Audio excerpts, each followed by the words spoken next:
ఓం శాంతి. ఈరోజు Murali date 31 August 2025. అవ్యక్త BapDada Murali revise date 15/12/2006.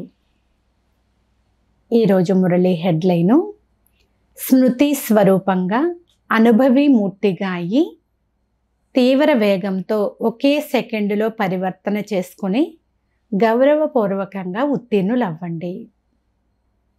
BapDada చెప్తున్నారు, ఈరోజు బాబ్దాదా నలువైపులా ఉన్న పిల్లల మస్తకంలో 3 విశేషమైన భాగ్యరేఖలు మెరుస్తూ ఉండడం చూశారు. అందరి మస్తకాలు భాగ్యరేఖలతో మెరిసిపోతూ ప్రకాశిస్తూ ఉన్నాయి. ఒకటి పరమాత్మ పాలన యొక్క భాగ్యరేఖ, రెండవది శ్రేష్టమైన శిక్షకుని ద్వారా శిక్షణ యొక్క భాగ్యరేఖ, మూడవది సద్గురువు ద్వారా శ్రీమతం యొక్క భాగ్యరేఖ. నిజానికి మీ భాగ్యము అపారమైనది, కానీ ఈరోజు విశేషంగా ఈ 3 రేఖలు చూస్తున్నారు. మీరు కూడా మీ మస్తకంలో ప్రకాశిస్తున్న రేఖలను అనుభవం చేస్తున్నారు కదా. అన్నింటికంటే శ్రేష్టమైనది పరమాత్మ ప్రేమ యొక్క పాలనా రేఖ. ఎలాగైతే తండ్రి ఉన్నతాతి ఉన్నతమైన వారో అలాగే పరమాత్మ యొక్క పాలన కూడా చాలా ఉన్నతమైనది. ఈ పాలన చాలా కొద్ది మందికి మాత్రమే లభిస్తుంది. అయితే మీరందరూ ఈ పాలనకు పాత్రులుగా అయ్యారు. ఈ పాలన మొత్తం కల్పంలో పిల్లలైన మీకు ఒక్కసారి మాత్రమే ప్రాప్తిస్తుంది. ఇప్పుడు లేదు అంటే మరిప్పుడు ప్రాప్తించదు. ఈ పరమాత్మ పాలన, పరమాత్మ ప్రేమ, పరమాత్మ ప్రాప్తులు కోట్లలో కొద్ది మందికి మాత్రమే అనుభవం అవుతాయి. మీరందరూ అనుభవీలుగా అయితే అయ్యారు కదా. అనుభవం ఉందా? పాలన యొక్క అనుభవం కూడా ఉంది. చదువు మరియు శ్రీమతముల అనుభవం కూడా ఉంది. అనుభవీమూర్తులుగా అయ్యారా? మరి సదా మీ మస్తకంలో మీ భాగ్య నక్షత్రము ప్రకాశిస్తూ కనిపిస్తుందా? సదా కనిపిస్తుందా, లేక ఎప్పుడైనా ప్రకాశిస్తున్న నక్షత్రము డల్గా కూడా అయిపోతుందా? డీలాగా అవ్వకూడదు. ఒకవేళ ప్రకాశిస్తున్న నక్షత్రము ప్రకాశహీనంగా డీలాగా అయితే అందుకు కారణం ఏమిటో తెలుసా అని బాబ్దాదా అడుగుతున్నారు.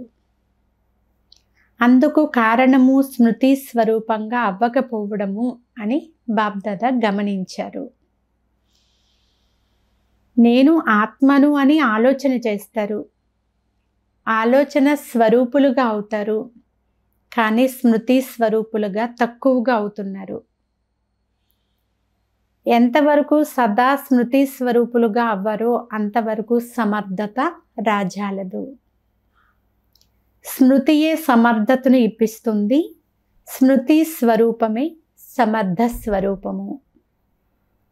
అందువలన భాగ్య నక్షత్రం తక్కువగా ప్రకాశిస్తుంది. ఎక్కువ సమయము ఆలోచన స్వరూపంగా అవుతున్నానా లేక స్మృతి స్వరూపంగా అవుతున్నానా అని మిమ్మల్ని మీరు ప్రశ్నించుకోండి. ఆలోచన స్వరూపంగా అయినందువలన నేను ఇది, నేను ఇది, నేను ఇది అని చాలా బాగా ఆలోచన చేస్తారు.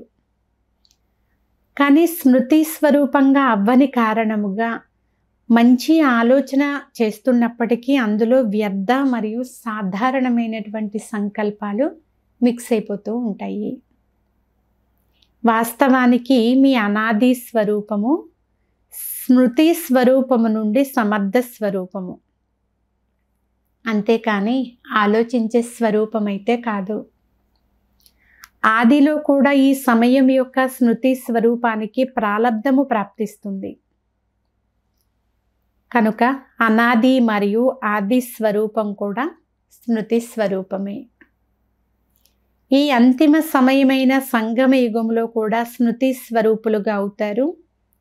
కనుక ఆది, అనాది మరియు అంతము 3 కాలాల్లోనూ స్మృతి స్వరూపులే. ఆలోచన స్వరూపులు కాదు.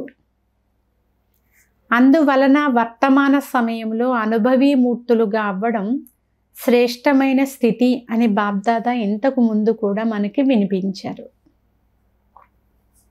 నేను ఆత్మను, నాకు పరమాత్మ లభించారు అని ఆలోచిస్తారు. కానీ అర్థం చేసుకోవడం మరియు అనుభవం చేయడంలో చాలా వ్యత్యాసం ఉంది.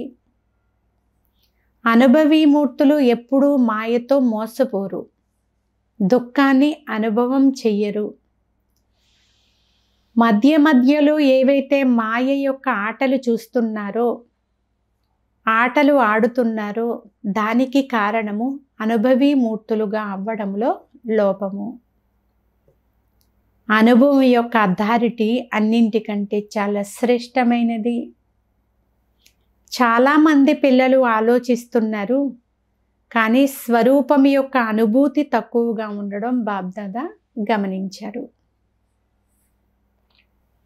ఈనాటి ప్రపంచంలో మెజారిటీ ఆత్మలు చూడడము మరియు వినడం నుండి చాలా అలసిపోయారు. కానీ అనుభవం ద్వారా ప్రాప్తి చేసుకోవాలి అని కోరుకుంటూ ఉన్నారు. అనుభవి ఆత్మలు సదా ముందుకు వెళ్తూ ఉంటారు, ఎగురుతూ ఉంటారు. ఎందుకంటే అనుభవి ఆత్మలో సదా ఉల్లాసము, ఉత్సాహము ఎమర్జ్ రూపంలో అనగా ప్రత్యక్ష రూపంలో కనిపిస్తూ ఉంటాయి. కనుక ప్రతి పాయింట్ యొక్క అనుభవీమూర్తిగా అయ్యానా? అనుభవం యొక్క అథారిటీ ప్రతి కర్మలో కనిపిస్తుందా? ప్రతి మాట, ప్రతి సంకల్పం అనుభవం యొక్క అథారిటీతో ఉందా? లేక కేవలం అర్థం చేసుకునే ఆధారంతో ఉన్నాయా అనేది ఒకసారి చెక్ చేసుకోండి. ప్రతి సబ్జెక్టులోనూ కేవలం జ్ఞానం యొక్క పాయింట్లను వర్ణన చేయడంలో అయితే బయట ఉన్న ఉపన్యాసకులు కూడా చాలా బాగా ఉపన్యాసం ఇస్తారు. కానీ ప్రతి పాయింట్ యొక్క అనుభవీ స్వరూపంగా అవ్వడమే జ్ఞానయుక్త ఆత్మగా అవ్వడము. యోగం జోడించేవారు, యోగంలో కూర్చునేవారు చాలామంది ఉన్నారు. కానీ యోగం యొక్క అనుభవము అంటే శక్తి స్వరూపంగా అవ్వడము. శక్తి స్వరూపానికి పరిశీలన ఏ సమయంలో ఏ శక్తి అవసరమో అదే సమయంలో ఆ శక్తిని ఆహ్వానించి నిర్విఘ్న స్వరూపంగా అయిపోవాలి. ఒకవేళ ఏ ఒక్క శక్తి అయినా తక్కువగా ఉంటే వర్ణిస్తారు, కానీ స్వరూపంగా లేరు అనుకోండి, సమయానికి మోసపోతారు.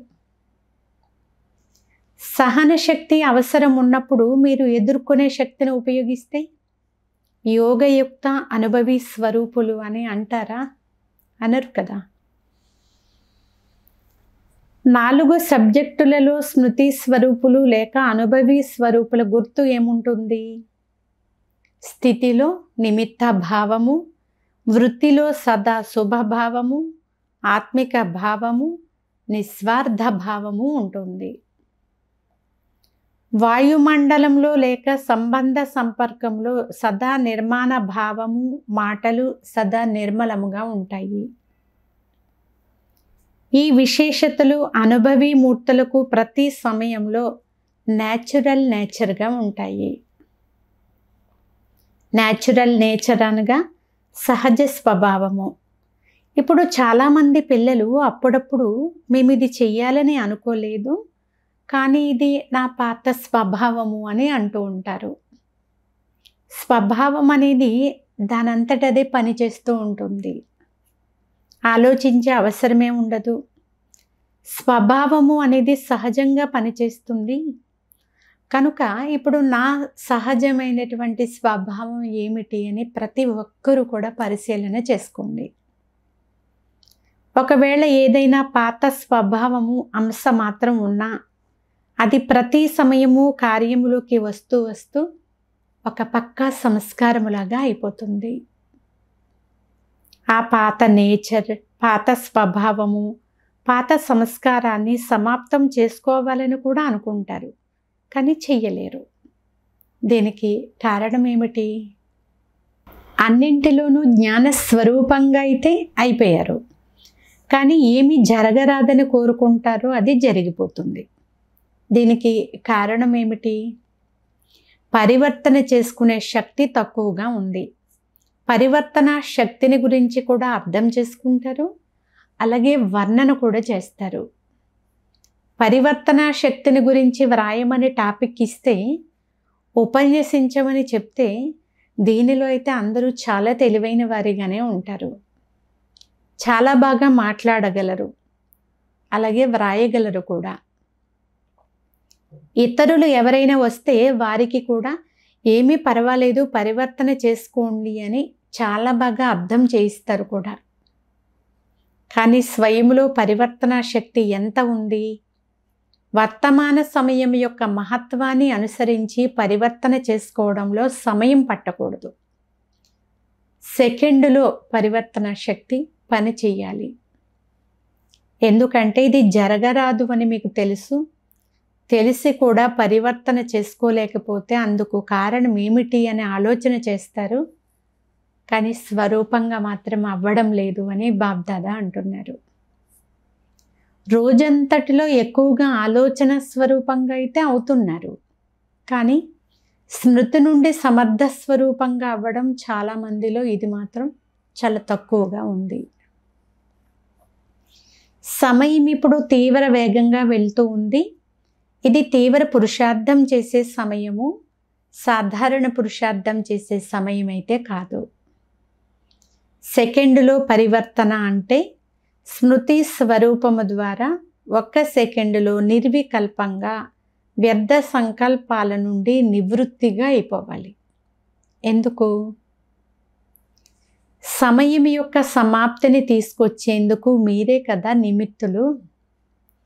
కనుక ఇప్పటి సమయం యొక్క మహత్వం అనుసారంగా ప్రతి అడుగులో కూడా పదమాల లాభం ఉంది అనేది మీరు తెలుసుకున్నారు. కనుక పెంచుకోవాలని అయితే బుద్ధిలో ఉంచుకున్నారు, కానీ పోగొట్టుకోవడం గురించి కూడా బుద్ధిలో ఉంచుకోండి అని బాబ్దాదా అంటున్నారు. అడుగులో పదమాలు తయారైతే అడుగులో పదమాలు పోగొట్టుకుంటారు కూడా. అవునా కాదా?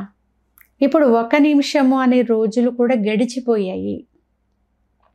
ఇతరులకు 1 నిమిషం సైలెన్స్లో ఉండండి అని చెప్తారు, కానీ మీకు 1 సెకండ్ విషయముగా అయిపోవాలి. ఉదాహరణకు అవునా కాదా అని ఆలోచించడానికి ఎంత సమయం పడుతుంది? 1 సెకండ్ పడుతుంది. కనుక పరివర్తన చేసుకునే శక్తి కూడా మరి ఇంత వేగంగా ఉండాలి కదా. 1 నిమిషం కాదు, 1 సెకండ్లో పరివర్తన అయిపోవాలి అంటున్నారు బాబ్దాదా. ఇది మంచిది కాదు అని తెలుసుకున్నారు. మరి మంచిది కాదు అనే దానికి బిందువు పెట్టాలి. మంచి దానిని ప్రాక్టికల్లోనికి తీసుకుని రావాలి. ఇప్పుడు బిందువు యొక్క మహత్వాన్ని కార్యంలో ఉపయోగించండి. మీకు 3 బిందువుల గురించి అయితే తెలుసు కదా, కానీ బిందువును సమయానికి కార్యంలో ఉపయోగించడం నేర్చుకోండి. ఎలాగైతే సైన్స్ వారు అన్ని విషయాలలో తీవ్ర వేగంతో ఉన్నారో, పరివర్తన శక్తిని కూడా ఎక్కువగా కార్యములో ఉపయోగిస్తున్నారో, అలా సైలెన్స్ శక్తి వారైనా మీరిప్పుడు లక్ష్యం పెట్టుకోండి. పరివర్తన చేసుకోవాలి అంటే జ్ఞాన స్వరూపంతో పాటు శక్తి స్వరూపంగా అవ్వండి. 1 సెకండులో అవ్వాలి, చేస్తున్నాము, అయిపోతుంది, చేస్తాము, ఇలా అయితే కాదు. చేయగలరా లేక కష్టమా? ఎందుకంటే అంతిమ సమయంలో సెకండులో పరీక్ష అనేది వస్తుంది. నిమిషము పరీక్ష కాదు, సెకండ్ యొక్క అభ్యాసం చాలా కాలం నుండి ఉన్నప్పుడే అంతిమ సమయంలో సెకండులో పాస్ విత్ ఆనర్గా అవుతారు. పరమాత్ముని విద్యార్థులు పరమాత్ముని చదువును చదువుకుంటున్నారు, కనుక పాస్ విత్ ఆనర్గా అయ్యే తీరాలి కదా. పాస్ మార్కులు తీసుకుంటే ఏం లాభం ఉంది? పాస్ విత్ ఆనర్గా అవ్వాలి, గౌరవనీయంగా పాస్ అవ్వాలి కదా. ఏ లక్ష్యం పెట్టుకున్నారు? ఎవరైతే పాస్ విత్ ఆనర్గా అవ్వాలని భావిస్తున్నారో వారు చేతులెత్తండి. పాస్ విత్ ఆనర్గా అవుతారా? ఆనర్ అనే శబ్దాన్ని అండర్లైన్ చేసుకోండి. కనుక ఇప్పుడు ఏం చేయవలసి వస్తుంది? మినిట్ మోటార్ నిమిషంలో చేయడం సాధారణమే, ఇప్పుడు సెకండ్లో పనిచేసేయాలి అంటున్నారు బాబా. పంజాబ్ వారు చెప్పండి, ఇప్పుడు సెకండ్లో చేయాల్సి ఉంది. ఇందులో నెంబరు ఎవరు తీసుకుంటారు? పంజాబ్ వారు. ఇదేమంత పెద్ద విషయమో అని చాలా నషతో చెప్తున్నారు. చాలా బాగా చెప్తారు. ఇదేమంత పెద్ద విషయము, బాబ్దాదా తోడుగా ఉన్నారు అని మీరు చాలా నషతో చెప్తారు. అది విన్నప్పుడు బాబ్దాదాకు చాలా సంతోషం కలుగుతుంది. మీ తోడుగా అయితే అథారిటీ ఉన్నారు, అంటే సర్వశక్తివంతుడు ఉన్నారు. కనుక ఇప్పుడు ఏం చెయ్యాలి? తీవ్రంగా అవ్వాల్సి ఉంటుంది. సేవ అయితే చేస్తున్నారు, సేవ చేయకుండా ఇంకేం చేస్తారు? ఖాళీగా కూర్చుంటారా? సేవ అయితే బ్రాహ్మణాత్మల ధర్మము మరియు కర్మ. కానీ ఇప్పుడు సేవతో పాటు సమర్థ స్వరూపంగా అవ్వండి. సేవలో ఉల్లాస ఉత్సాహాలు చూపించినందుకు బాబ్దాదా సంతోషిస్తున్నారు, అభినందనలు కూడా తెలుపుతున్నారు. కానీ సేవ యొక్క కిరీటం కూడా లభించింది కదా. పాదయాత్ర చేసిన యువకులు కిరీటం ధరించి కూర్చున్నారు. ఎంత మంచిగా అనిపిస్తున్నారో చూడండి. ఇప్పుడు స్మృతి స్వరూపులుగా అయ్యే కిరీటాన్ని కూడా ధరించి చూపించండి. యూత్ గ్రూప్ కదా, కనుక ఏ అద్భుతం చేస్తారు? సేవలో కూడా నెంబర్ 1, సమర్థ స్వరూపంలో కూడా నెంబర్ 1. సందేశం ఇవ్వడం కూడా బ్రాహ్మణ జీవితం యొక్క ధర్మము మరియు కర్మ.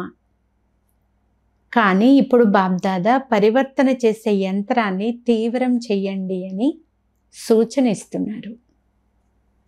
లేకుంటే పాస్ విత్ ఆనర్గా అవ్వడం చాలా కష్టమైపోతుంది. చాలా కాలపు అభ్యాసం ఉండాలి. అనుకున్న వెంటనే చేసేయాలి. ఆలోచించారు, చేసేశారు అన్నంతలా అయిపోవాలి. కేవలం ఆలోచన స్వరూపంగా అవ్వకండి. సమర్థ స్మృతి ద్వారా సమర్థ స్వరూపంగా అవ్వండి. వ్యర్థాన్ని తీవ్ర వేగంతో సమాప్తం చేయండి. వ్యర్థ సంకల్పాలు, వ్యర్థ మాటలు, వ్యర్థ కర్మలు, వ్యర్థ సమయము మరియు సంబంధ సంపర్కాల్లో కూడా వ్యర్థమైన విధి, రీతి అన్నిటినీ సమాప్తం చేసేయండి. బ్రాహ్మణ ఆత్మలు ఎప్పుడైతే తీవ్ర వేగంతో స్వయం యొక్క వ్యర్థాన్ని సమాప్తం చేస్తారో అప్పుడు ఆత్మల ఆశీర్వాదాలను మరియు స్వయం యొక్క పుణ్యఖాతాను తీవ్ర వేగంతో జమ చేసుకుంటారు. బాబ్దాదా 3 ఖాతాలు చెక్ చేస్తారని ఇంతకు ముందు కూడా వినిపించారు కదా. పురుషార్థ వేగం యొక్క ఖాతా, ఆశీర్వాదాల ఖాతా, పుణ్య ఖాతా. కానీ మెజారిటీ పిల్లల ఖాతాలు ఇంకా తక్కువ భర్పూరుగానే ఉన్నాయి. అందుకే బాబ్దాదా ఈరోజు ఈ స్లోగన్ను గుర్తు చేయిస్తున్నారు. ఇప్పుడు తీవ్రముగా అవ్వండి, తీవ్ర పురుషార్థులుగా అవ్వండి, తీవ్ర వేగంతో సమాప్తం చేయువారిగా అవ్వండి. తీవ్ర వేగంతో మనస్సు ద్వారా వాయుమండలాన్ని కూడా పరివర్తన చేసేవారిగా అవ్వండి. బాబ్దాదా అయితే ఒక విషయంలో పిల్లలందరి పట్ల కూడా చాలా సంతోషంగా ఉన్నారు. ఏ విషయంలో? అందరికీ బాబ్దాదా పట్ల గాఢమైనటువంటి ప్రేమ ఉంది కదా, అందుకు అభినందనలు. కానీ ఇప్పుడు ఏం చెయ్యాలో చెప్పమంటారా? ఈ సీజన్ సమాప్తం అయ్యే లోపల తీవ్ర వేగం యొక్క ఏదో ఒక జ్వాలను, అంటే ఏదో ఒక అద్భుతాన్ని చేసి చూపించండి. ఇష్టమేనా? బాబ్దాదా మళ్ళీ అడుగుతున్నారు, అందరికీ ఇష్టమేనా? లక్ష్యము లక్షణాలు 2 స్మృతిలో ఉంటాయి అనేవారు, ఇలా భావించేవాళ్ళు చేతులెత్తండి. డబల్ విదేశీయులు కూడా ఉంచుకుంటారు, టీచర్లు కూడా ఉంచుకుంటారు, యూత్ కూడా ఉంచుకుంటారు, మొదటి వరుసలోని వారు కూడా ఉంచుకుంటారు కదా. లక్ష్యము, లక్షణాలు రెండు కూడా స్మృతిలో ఉంటాయి అని దీన్ని ఎవరైతే మనసులో ఈ భావన ఉంచుకుంటారో, దీన్ని ప్రాక్టికల్లోనే తీసుకుని వస్తారో వాళ్ళందరికీ కూడా బాప్దాదా పదమా రెట్ల అడ్వాన్స్ శుభాకాంక్షలు తెలియజేస్తున్నారు. ఇప్పుడిప్పుడే ఒక్క సెకండులో నిర్వికల్పంగా నిర్వ్యర్థ సంకల్పాలు చేయవారుగా తయారై ఒక్క తండ్రి తప్ప ఇంకెవ్వరూ లేరు అని ఒకే సంకల్పంలో ఏకాగ్రముగా అయ్యి కూర్చోగలరా? వేరే సంకల్పం ఏది కూడా ఉండకూడదు. ఒకే సంకల్పం యొక్క ఏకాగ్రత శక్తి యొక్క అనుభవంలో కూర్చోండి. ఒక్క సెకండులో ఏకాగ్రమైపోవాలి. కొంచెము కూడా సమయం తీసుకోకూడదు. నలువైపులా ఉన్న పిల్లలు ఎవరైతే ప్రియస్మృతులను పంపించారో వారు ప్రతి ఒక్కరూ కూడా తమ పేరు సహితంగా ప్రియస్మృతులను మరియు హృదయపూర్వక ఆశీర్వాదాలను స్వీకరించండి. బాప్దాదా చూస్తున్నారు, మా యాద్ ప్యార్ స్వీకరించాలి, మా యాద్ ప్యార్ స్వీకరించాలి అని అందరి మనసులోనూ వస్తుంది. కానీ పిల్లలు సంకల్పం చేసిన వెంటనే అదే సమయంలోనే బాప్దాదా వద్దకు చేరుకుంటుంది. కనుక పిల్లలందరికీ ఒక్కొక్కరికి పేరు మరియు విశేషత సంపన్న యాద్ ప్యార్ ఇస్తున్నారు. సదా స్మృతి స్వరూపులు, సమర్థ స్వరూపులు, అనుభవి స్వరూప పిల్లలందరికీ సదా శుభాన్ని ఆలోచించిన వెంటనే చేసేవారు. ఎలాగైతే వెంటనే చేసే దానానికి మహత్వం ఉందో అలా వెంటనే అయ్యే పరివర్తనకు కూడా మహత్వం ఉంది.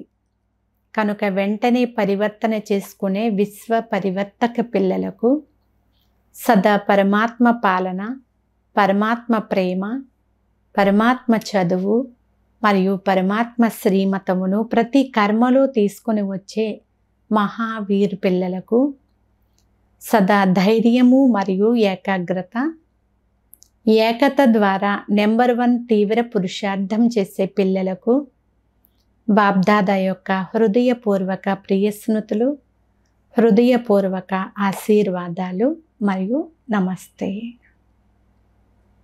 మధురాతి మధురమైన ఆత్మీయ తండ్రికి ఆత్మీయ పిల్లల యొక్క ప్రియస్మృతులు. Good morning. నమస్తే, నమస్తే, నమస్తే. ఇప్పుడు బాప్దాదా దాదీలతో మాట్లాడుతున్నారు. అందరూ మంచి పాత్రను అభినయిస్తున్నారు.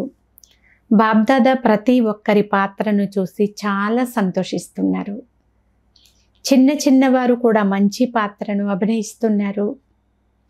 మేము చిన్నవారమని భావించకండి. చిన్నవారు సుభాన్ అల్లా, భగవంతుని సమానమైన వారు. శక్తులకు వారి పాత్ర ఉంది, పాండవులకు కూడా వారి పాత్ర ఉంది. పాండవులు లేకున్నా పని జరగదు, శక్తులు లేకున్నా పని జరగదు. అందువలన భారతదేశంలో చతుర్భుజుని స్మృతి చిహ్నాలు ఉన్నాయి. వేరే ఏ ఇతర ధర్మంలో కూడా చతుర్భుజుణ్ణి చూపించరు. కానీ భారతదేశంలో చతుర్భుజునికి మహత్వం ఉంది. ఇరువురు కూడా మంచి పాత్రను అభినయిస్తున్నారు. కానీ ఇప్పుడు వేగంగా చెయ్యాలి అంతే. అప్పుడప్పుడు కొద్దిగా డేలా పడిపోతారు. ఇప్పుడు ఇది డేలా అయ్యే సమయం కాదు. విషయాలైతే రకరకాలుగా ఉండనే ఉంటాయి. కానీ మనము ఆ విషయాల యొక్క రహస్యాన్ని అర్థం చేసుకుని రాజయుక్తంగా, యోగయుక్తంగా, స్నేహయుక్తంగా, సహయోగయుక్తంగా అయి నడుచుకోవాలి. బాప్దాదా దాదీజీని అడుగుతున్నారు, బాగున్నావు కదా, చాలా మంచిగా అనిపిస్తుంది కదా, ఎంతమంది వచ్చారో చూడు. ఎందుకు వచ్చారు? వీరందరూ ఎందుకు వచ్చారు? మమ్మల్ని కలుసుకునేందుకు వచ్చారు. బాప్దాదాను కలుసుకునేందుకైతే వచ్చారు. కానీ జతలో దాదీలు లేకపోతే మజా ఉండదు అని అందరూ అంటారు. అంతేకాక మీరందరూ లేకుంటే కూడా మజా ఉండదు అని బాప్దాదా అంటున్నారు. అచ్చా, ఈరోజు వరదానము. స్మృతి అనే స్విచ్ ద్వారా స్వకళ్యాణము మరియు సర్వుల కళ్యాణము చేసే సిద్ధి స్వరూప భవ. సారాంశము: స్థితికి ఆధారము స్మృతి. నేను బాబా వాడిని, బాబా నావారు అనే శక్తిశాలి స్మృతి ఉండాలి. ఈ స్మృతి ద్వారా స్వయం యొక్క స్థితి శక్తిశాలిగా ఉంటుంది. అంతేకాదు ఇతరులను కూడా శక్తిశాలిగా చేస్తుంది. ఎలాగైతే స్విచ్ ఆన్ చేస్తూనే వెలుగు వస్తుందో అలా ఈ స్మృతి కూడా ఒక స్విచ్ వంటిది. సదా స్మృతి అనే స్విచ్ యొక్క అటెన్షన్ ఉన్నట్లయితే స్వంత మరియు సర్వుల కళ్యాణం చేస్తూనే ఉంటారు. కొత్త జన్మ జరిగింది కనుక కొత్త స్మృతులు ఉండాలి. పాత స్మృతులన్నీ సమాప్తమైపోవాలి. ఈ విధి ద్వారానే సిద్ధి స్వరూపం యొక్క వరదానము ప్రాప్తి అయిపోతుంది. స్లోగన్: అతీంద్రియ సుఖాన్ని అనుభవం చేసేందుకు మీ శాంత స్వరూప స్థితిలో స్థితమై ఉండండి. అవ్యక్త సూచన: సహజ యోగిగా అవ్వాలి అంటే పరమాత్మ ప్రేమ యొక్క అనుభవీలుగా అవ్వండి. బాబ్దాదా ప్రేమ యొక్క బంధంలో బంధింపబడి ఉన్నారు. విడుదల అవ్వాలనుకున్నా కూడా విడుదల అవ్వలేరు. అందువలన భక్తిలో కూడా బంధనం యొక్క చిత్రాన్ని చూపించారు. అవ్యక్తంగా ఉన్నప్పటికీ ప్రాక్టికల్గా ప్రేమ యొక్క బంధనలో బంధింపబడాల్సి వస్తుంది. వ్యక్తం నుండి విడిపించుకున్నారు, అయినా కూడా విడుదల అవ్వలేకపోయారు. ఈ ప్రేమ అనే తాడు చాలా దృఢమైనది. ఇలాంటి ప్రేమ స్వరూపులుగా అయి ఒకరినొకరు ప్రేమ అనే తాడుతో బంధించుకుని సమీప సంబంధాన్ని లేక నా వారు అనే అనుభూతిని చేయించండి. అచ్చా. ఓం శాంతి.